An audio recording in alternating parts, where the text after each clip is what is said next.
মাগো, তোর চরণে এসেছি। আমার পূজা নেওয়ার আগে আমার কিছু কথা শোন। তুই নাকি অন্তর্যামী, অব্যক্ত আদ্যা নিত্যা অদয়। মুক্তি পেতে নিকৃষ্ট পাপীও নেয় তোর শরণ। মা, তুই সবের উৎস, আবার তুই নাকি সমাপ্তি।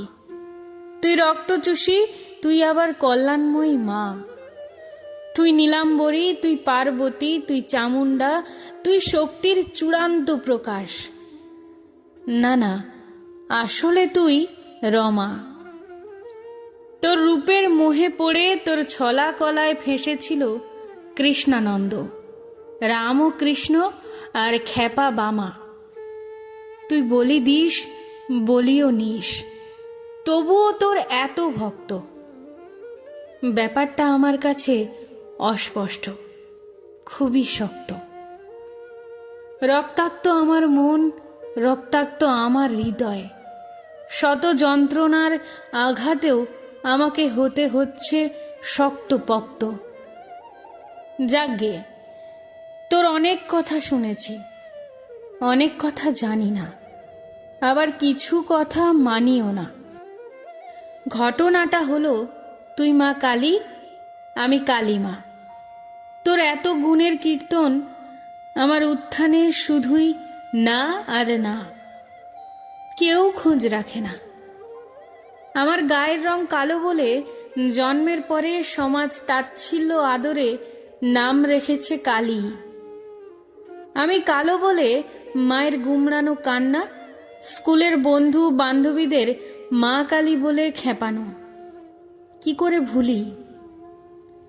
আমিও যে আর 5 জনের মতো মানুষ, মেধাবী, সব রকম গুণ আমার মধ্যে আছে, কারে বলি?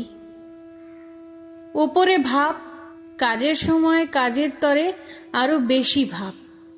সব বুঝতে পারি, তবু রং খেলি। ওই তো সেদিন সেজে গুজে প্রশংসা পেলাম।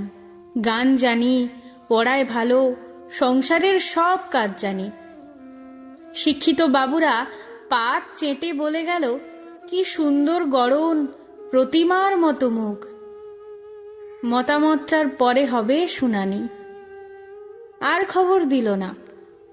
কালো মেয়েকে কে বিয়ে করবে? হলো কানাকানি, আমার রং নিয়েই টানাটানি। কথাটার মধ্যে নেই জোড়াতালি। এই কালীর কি দোষ আজ বলে দে মা।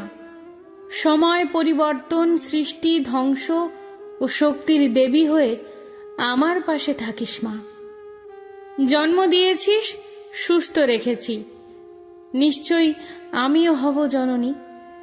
দেখিস মা, দুজনে হাসব, চোখের জল মোছ মা। সব লড়াইয়ে নিজের পায়ে যেন দাঁড়াতে পারি, সেই জন্য নিয়ে এসেছি ডালি।